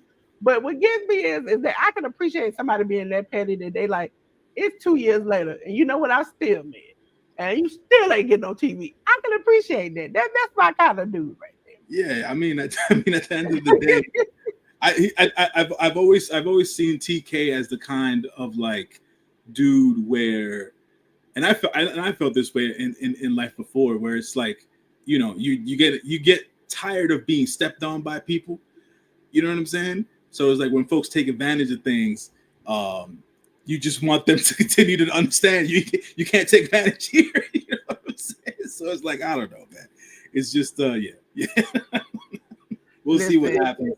it's We'll see it's the what it's the happens. fact that I just appreciate that he's owning up to his petty. Okay, Yeah, he's yeah, saying I'm petty, and absolutely, I'm he petty LaBelle. Okay, he petty LaBelle. That's what he is. He up here absolutely. hitting them high notes. But ladies and gentlemen, we're gonna go on to the next show, which was TNA Impact 1095. Very short, very sweet. I'm not gonna tell you to go back for any of it. A non-title match. We had Moose defeating Sammy Callahan. We had Order 4. Yes, that's they name now. Order 4, which is John Hotch, John Schuyler, and Mustafa Ali versus the System. It ended in a no contest. The System was Brian Myers, Eddie Edwards, and JDC. We had TB defeating Danny Luna. Joe Hendry and Mike Santana defeated Frankie Kazarian and Trick Williams. To be honest with you, the only match that I remember and the only match I was trying to pay attention to was Joe Hendry and Mike Santana defeating Frankie Kazarian and Trick Williams because the setup for Slammiversary. That's the only thing I cared about. J News, did you watch any of this? No. Well, we're gonna go on to the next one. I mean, I listen. I wouldn't tell you to run back. We had Prestige Wrestling, ladies and gentlemen. It came on the 13th. And guess what? You can go back and watch it because it came on YouTube. It was Elliot Tyler defeating Cassie Ferreira, Charlie Avil, Drexel, Jack Hammer, Jaden Jawel, excuse me, I pronounced your name wrong. Sebastian Wolf, Sid Silem slash Hedge, a mystery opponent, which I never did figure out who that man was. I tried to go back 3 times. Spencer Scott and Zay Perez. We had Travis Williams defeat Jordan Cruz. Matt Brendigan defeated Matt Cardona. The inspiration of Cassie Lee and Jessica McKay defeating Brooke Havoc and Elena Black. We had Cody Chun defeating Jordan Oliver and Manlike Derice and Mustafa Ali. We had Drexel defeating Su Young. For the Prestige Tag Team title match, we had Midnight Heat, which was Eddie Pearl and Ricky Gibson defeating the Dark Order of Evil Uno and John Silver. And for the Prestige title steel cage match, Judas Icarus defeated Alan Angels to win the title. Okay. Um, I would say I like the inspiration match. I kind of wonder if this was the match, and I can't remember the match totally, if Elena Black got hurt in this match. Not for sure. But because sometimes her selling looks like she's in true pain. So I can't tell you if she was in true pain or it was just a sale. Cody, I would say the Cody Chun, Jordan Oliver, man like the Reese, Mustafa Ali match is something I would go back and watch. Ladies and gentlemen, we're gonna go on to my favorite company in the world, GCW, Game Changer Wrestling.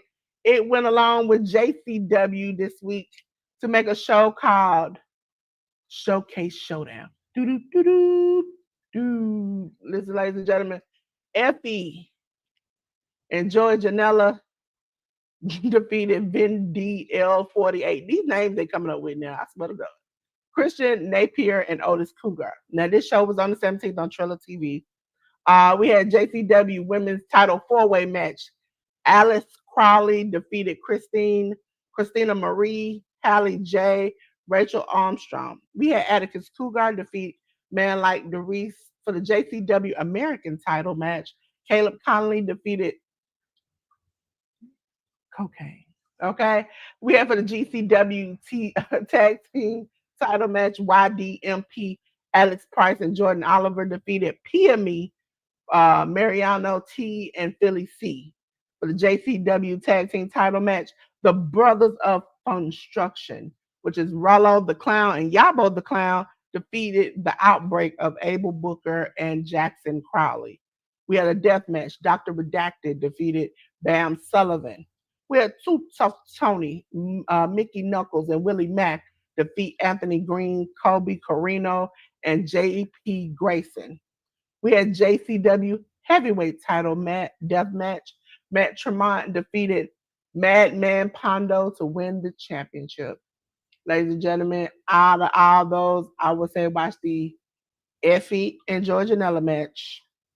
The you want a good laugh or a good little fun here. The JCW tag team title match. Ladies and gentlemen, GCW. Last night we were bashed at the ballpark, ladies and gentlemen. And guess what? That thing was emptier than a can of Coke. Okay? That ballpark was empty. Uh GCW, learn not to keep doing this to yourself. It was yesterday on the 19th. We had Grim Reefer, okay, with his who had Julius Smokes in his corner. Defeated Allen Angels and Austin Luke and Jay Lyon, JP Grayson, and Man Like Doris. For the JCW Tag Team Title 4-Way match, YDMP defeated the Prospects, High Seas, and to infinity and beyond, ladies and gentlemen. We had Jonathan Gresham defeated Deanna Perrazzo. Good match. Go back and watch it. Good match. Go back and watch it. We then had, because I know I'm talking to y'all because I know J.News didn't watch it. Ladies and gentlemen, right before this match, it was I'm assuming a rapper named Mims come out. They booed him in his own city. I mean, they booed him bad. And he was trying to talk smack about Matt Cardona and the rest of them because he said GCW is the only place who came to his city. Okay, I think it was they were in Long Island or the Bronx or something, and they didn't check in, but they checked in with him, so he liked GCW. But as they booed him, the person who came out to save him was Mike Santana, and so Mike Santana defeated Matt Cardona. We had a six-man tag team hardcore match where one Kyle Manders, Matt Tremont, and Priscilla Kelly, as we talked about earlier. Priscilla Kelly came out by herself, and she was just gonna face them, but then Matt Tremont came out, and then one Kyle Manders came out. Defeated VNDL48, which is Atticus Cougar, Christian Napier, and Otis Cougar. For the JCW title match, Masha Slamovich defeated Gringo Loco. Enjoyed this match. Go back and watch it. A hardcore match, Mance Warner defeated Tommy Dreamer. Yes, that Tommy Dreamer. And no, I'm not going to say it was great. Amazing Red defeated Marcus Mathers. Amazing Red has been on this, I think me and J.News been talking about this since last year. On this world tour of I'm about to retire, and I don't see it happening, but he said. GCW World Title match, Effie defeated Charles Mason. Now, if you all do not remember, I did not tell you, but last week, J.News, I'm gonna put this up so we can see J.News' face when I tell you this. J.News, last week we had a show called Bosses of Our Bosses. I didn't talk about this, but you know how they do the typical like wooden skewers to the top of the head? Yeah. Okay. Normally you just do like that and you get them out your head. Well, I forgot who it was. Stamped it in Effie's head so bad that he had to he pulled half of the screw out of his head. Like it was down deep in his skull and he had to pull it out. I really didn't think he was going to make this match, but he did. And I was like, that's a miracle in itself. Ladies and gentlemen, we're on to something because J.News is back. J.News is back. Everybody tell your mama, J.News is back. Okay, ladies and gentlemen, we're first going to talk about the G1 climax. But we're going to talk about some of the things that most of you all do not know, such as the participants and how the tournament works. The G1 climax is a round robin split into two blocks of 10 wrestlers each. Over the course of 3 weeks, each competitor faces each member of their own block in single matches with standard time limit of 30 minutes. Points are awarded as follows. You win, you get 2 points. You draw, you win one. You lose, you don't get no points.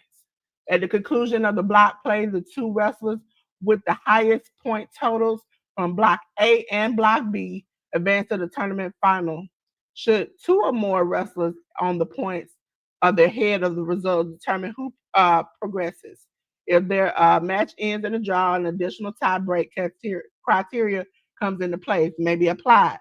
The climactic final is contested under a 60-minute time limit where the Victor earns the coveted G1 trophy and typically a future shot at the IWGP World Heavyweight Championship, ladies and gentlemen. And as you see in Block A, we have Hiroki Goto, Ole Bolton, Yuya Uemura, Yoda Tsuji, David Finlay, Evil, Sonata, Hiroshi Tanahashi, Callum Newman, and Oiwa. In Block B, we have El Phantasmo, Shota Umino, Shingo Takagi, Zack Sabre Jr., Great Khan, Gabe Kidd, Ren Narita, and Konosuke Takeshita, Drilla Maloney, and Yoshihashi. Now, here are the stylings of J-News. So the tournament started yesterday on Saturday on the 19th. So this was all there. No prelim matches, no prelim tag matches or anything like that. Just straight block matches. So first match was Block B. It was Yoshihashi defeating Shingo Takagi. We then had Block A match. Evil defeated Callum Newman. Drill Maloney defeated Great Khan. Yuya Uemura defeated Oleg Bolton. Shota Umino defeated El Phantasmo. Ryohei Oiwa defeated David Finlay. Konosuke Takeshita defeated Gabe Kidd. Yoda Tsuji defeated Sonata. Ren Narita defeated Zack Sabre Jr. and Hiroshi Tanahashi defeated Tai Chi. Now, I have a bit of information. We will go over what happened on the 20th next week. We're going to preview those matches and a couple of other dates that are happening during the week. But I did want to give folks a bit of information. Unfortunately, on this night yesterday, the 19th, Gabe Kidd hyperextended his knee and he got injured. So as of right now, Gabe Kidd is forfeiting matches. He said that he might come back before the end of the tournament, seeing how his knee does. But for right now, Gabe Kidd is not in the tournament and he's forfeiting his matches for the time being until he can return to the tournament. Yes, ladies and gentlemen. I'm saying my man is gone. My man is gone. Gabe, call me. I can hear you. Okay? Ladies and gentlemen, we're on, and you already know what time it is. What time is it? Preview time, ladies and gentlemen. New Japan Pro Wrestling. We're going to start off with G1 Climax Day 2. All right, so the matches that happened this morning on the 20th, we had Block A matches. It's going to be Hiroshi Tanahashi versus Callum Newman. Block B, Drill Maloney versus Shota Umino. Block A, Ryohei Oiwa versus Oleg Bolton. Block B, Yoshihashi versus Ren Narita. Block A, Sonata versus David Finlay. Block B, Shingo Takagi versus Great Khan. Block A, Evil versus Yoda Tsuji. Block B, El Phantasmo versus Konosuke Takeshita. Block A had Tai Chi versus Yuya Uemura. And the last Block B match, which was announced, which was supposed to be Zack Sabre Jr. versus Gabe Kidd, was forfeited. So Zack Sabre Jr. actually got the points for that match. Ladies and gentlemen, we're going to go on to the next thing, which is TNA Wrestling Slammiversary over there in Long Island. We're going to have TB versus Indy Hartwell. TNA, which is happening today you can catch it on Triller TV or your pay-per-view provider. But they've been working with Triller TV more, them and AEW. TB versus Indy Hartwell, the TNA Knockouts World Title match, the Elegance brand, Ash by Elegance and Heather by Elegance versus the Inspiration of Cassie Lee and Jesse McKay. We have Mustafa Ali versus Cedric Alexander. We have the TNA World Title Tag Team 4-Way Ladder match which is the Nimitz, Nick and Ryan Nimitz versus the Hardys, Jeff and Matt Hardy versus the Rascals, Trey Miguel and Zachary Wentz versus First Class, AJ Francis, and Casey Navarro. We have the TNA X Division title match, Moose versus Leon Slater. We have TNA Knockouts World title / WWE NXT World title match. We have JC Jane versus Masha Slamovich. We have TNA World title three-way match. Trick Williams defends against Joe Hendry and Mike Santana. Back to J News and the New Japan for night 3 of the G1 Climax. Yeah, so night 3 is going to go down on the 22nd, which is on Tuesday. We're going to get some tag matches on the prelim side of things. This is going to be a Block A specific show. So prelim matches, we have Drilla Maloney and Taiji Ishimori of the War Dogs go up against Shomakato and Yoshihashi. El Phantasmo and Jado are going to go up against House of Torture members Ren Narita and Yoshinobu Kanemaru. United Empire members Great O'Khan and Jacob Austin Young are going to go against the Don Callis family members Konosuke Takeshita and Rocky Romero. Daiki Nagai and Shingo Takagi of the unaffiliated are going up against the Bullet Club War Dog members, which is probably going to be Gato and David Finlay in this case, instead of Gabe Kidd, being that Gabe is injured. Then we're going to see Katsuya Murashima and Shota Umino go up against TMDK members Hartley Jackson and Zack Sabre Jr. I might be wrong here. No, Finlay has a match. So you're probably going to see someone else fill in for Gabe Kidd in that Bullet Club War Dog tag match. But for the G1 Climax, 8-block matches, we have Cal Newman versus Ryohei Oiwa, Hiroshi Tanahashi versus Oleg Boltin, Sonata versus Evil, Tai Chi versus David Finlay, and Yota Tsuji versus Yuri Uemura. So you're probably going to see Drilla Maloney in place of Gabe Kidd in that Bullet Club War Dog match. Probably working double duty, probably more than likely, if anything. But we'll see how it all works out, or they'll cancel that match out altogether.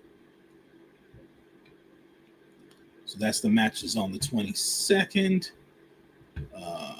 Then we have the matches on the 23rd. We have Oleg Boltin and Toru Yano going up against House of Torture members Sonata and Yoshinobu Kanemaru, Shomakato and Yuri Uemura. Going up against United Empire members Cal Newman and Jacob Austin Young. Masatori Yasuda and Tai Chi are going to go up against House of Torture members Detogo and Evil. Daiki Nagai and Yota Tsuji go up against TMDK members Hartley Jackson and Ryohei Oiwa. Hiroshi Tanahashi and Katsuya Murashima going up against Bullet Club War Dog members David Finlay and Gato.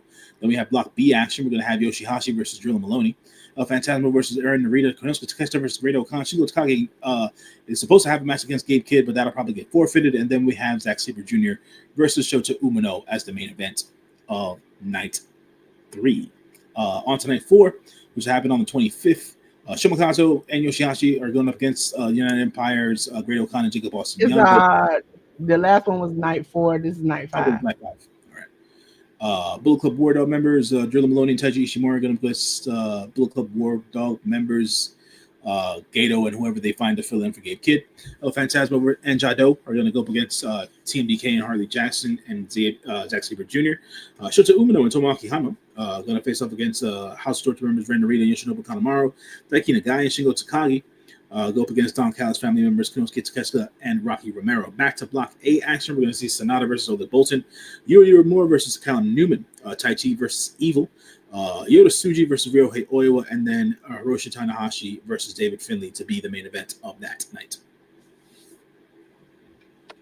Yes, ladies and gentlemen, that's the end of us previewing the New Japan Pro Wrestling. We are going to move on to Maple Leaf Pro Wrestling MLP, and they're having the Downtown Showdown. Now, ladies and gentlemen, there is nothing listed for the Downtown Showdown, but it doesn't also list where it's going to be at either. So normally it's on Triller, and normally they would have it out by now, but I don't see it. So we'll just review it next week. On the 26th is when this show is happening. So I'll watch it and tell you about it. Okay, now this is the end. This is the song that doesn't end, okay? But we're on to I just showed the spotlight. Spotlight, ladies and gentlemen.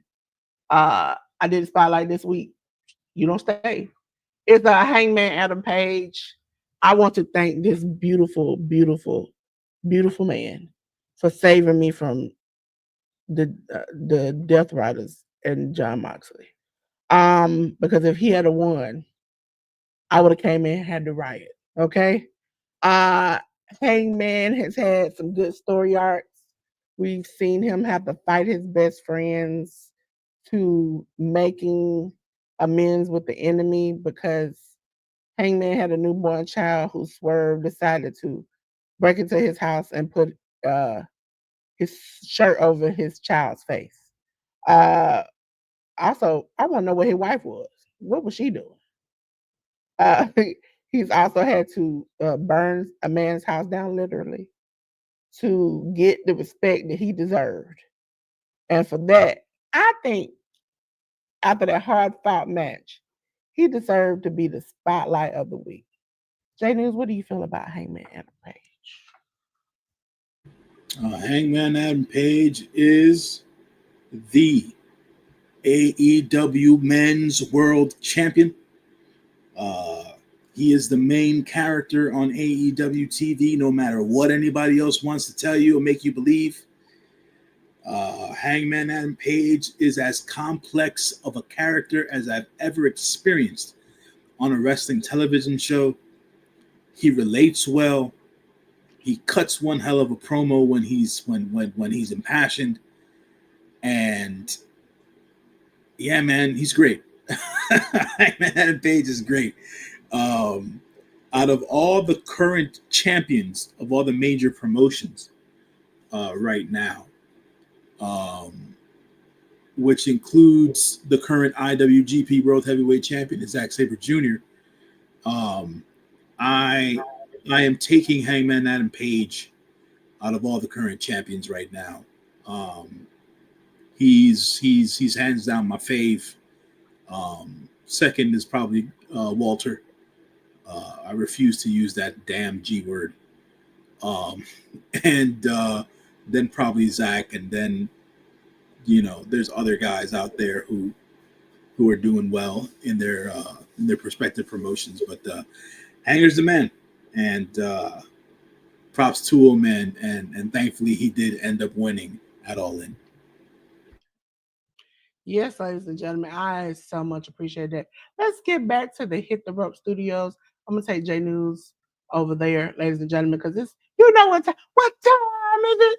It's time to tell J News what Chat GPT had to say about him. And him to tell you about himself too. This week it is J News. That's a good ass band right there. He knows his wrestling, break it down like he in the ring himself. Sports commentary on point. Movies, he be reviewing them like he directed them. Real talk, he's smart, solid, and real with it. You need to stop playing and go check him out for real, for real. All right, Chat GBT for the win as usual. So what was I gonna say? As per usual, I think. Oh, thanks, Dolores. She put up my uh, one of my freaking logo thingies up there. So yeah, folks, look, check the Dolores always puts up the QR code. The QR code leads you to my link tree. The link tree leads you to different links, my social medias. You can check me out on Twitter at JohnYFNMG. You can check me out on Instagram. You can check me out on Letterboxd, which is where I review movies in written form. I am an avid moviegoer, so I go to the movies about 3 to 4 times a week. This week's going to be a heavily busy week for me. I actually had to cancel a movie today because I knew we were going to probably run long here on the podcast. So it's still going to be a busy week for me. So stay tuned to my Letterboxd account for some movie reviews. All the movies that I watch, unless I specifically say it in my reviews, I watch in movie theaters. I think out of all the reviews I've written on Letterboxd so far in the last 2 years, only one of them has been a movie that I had to watch at home, and that's because that's on Netflix and nobody else. Everything else I watch in movie theaters. We have a very diverse and cool film community and society here in New York. So I get to watch different movies in movie theaters around the city, old and new. So there's that. Always stay in tune with us here. Hit the Roast Podcast every Sunday, 1 p.m. Eastern Standard Time. Also check me out on True Heel Heat um, every once in a while, every 1 to 2 weeks when we talk about New Japan Pro Wrestling. I'm also on True Heel Heat talking about AEW pay-per-views. So we do previews and reviews on those there. And yeah, that is about it for me. So appreciate everybody as always for chiming in when they chimed in. And yeah, thanks, Dolores.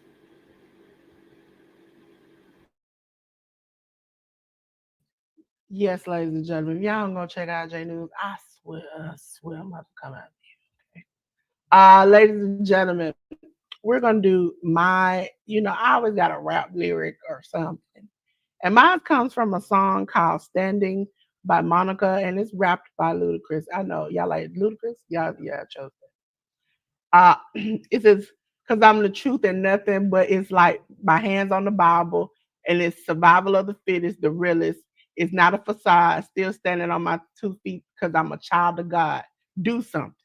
I want to let y'all know I am very believe that you ain't gonna have nothing till you do right by me. And that I'm my God, my God, my God, my God. I call him my God. He don't play about me. Okay. So that is my rap. Ooh, I'm touching my microphone. My rap lyric for this week. Okay. So, ladies and gentlemen, we're gonna go into some things. I won't be doing too much promos or anything like that. We'll keep it simple. Ladies and gentlemen, I am Dolores of Dolores the Designs. Um, here to make your wildest dreams come true. As you all saw by the banner, my banner has changed. So I am a pink girl in my pink world, here to assist you in expanding your world. Ladies and gentlemen, come on over to Dolores Designs. I got you. I got help you intros, outros, logos, websites, domains, everything. Your girl got you. Hey, I'm even making rhinestone templates. Hey, Tori. I'm over there on Instagram. Thank you, Tori. I think it's Syed J3GS Farms, and we had a new person, MK something over there that are watching us. Hey, how you doing? Tori and Brian said, "Hey, Dolores and J News. Hey there. We see you. We see you. We see you." Uh, I also want to say if you want to contact me, this is how you contact me. For those who are worried, that is not my real phone number. Okay. I'm going to eventually put up my scheduler again with a different place so I can control it because if you all do not know, I had a stalker and had to take my scheduler down. That's what happens when you out here on these social media streets.